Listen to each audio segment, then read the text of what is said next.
পড়লাম ছেলেকে নিয়ে স্কুলে রাখতে, ছেলের প্রজেক্ট জমা দেবো বলে। আর দেখুন টোটো করে যাচ্ছি, টোটোটার যা লাফাচ্ছে, মানে ক্যামেরাও আমার নড়ছে। এবার থেকে প্রতিদিন একটা করে ছোট মিনি ব্লগ দেব। যারা যারা আমার চ্যানেলটি সাবস্ক্রাইব করেনি প্লিজ সাবস্ক্রাইব করে দেবেন। চলে এলাম কাজীপাড়ায় জল জমে, এদিকে যাওয়া যায় আভানি মল, আর এইটা দিয়ে উঠছে দ্বিতীয় হুগলি সেতুতে যাওয়ার জন্য ব্রিজের রাস্তা। দেখুন কতটা জল জমে গেছে, কারণ কিছুক্ষণ আগেই বৃষ্টি হয়েছিল, তাই রাস্তায় জল জমে আছে। আর এই যে আভানি মলের সামনে দিয়ে আমরা চলে যাচ্ছি হাওড়া ময়দান, ছেলের স্কুল। দেখুন মলটা সকালবেলা, তাই 10:30-11টা ছিল, তাই জায়গাটা ফাঁকা ফাঁকাই ছিল, খুব একটা বেশি লোকজন ছিল না এখানটায়। তাই সবাই ভালো থাকবেন। চলে আসলাম হাওড়া ময়দান। দেখুন ছেলেকে স্কুলে রেখে এবারে আমি যাচ্ছি বাড়ির পথে।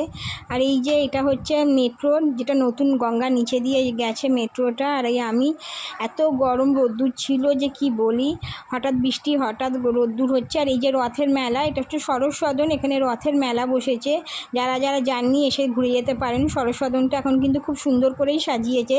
আর চারিদিকটা দেখুন, এখানে কিন্তু নানা রকম জামা কাপড় সব বিক্রি হয়। সব ভালো থাকবে।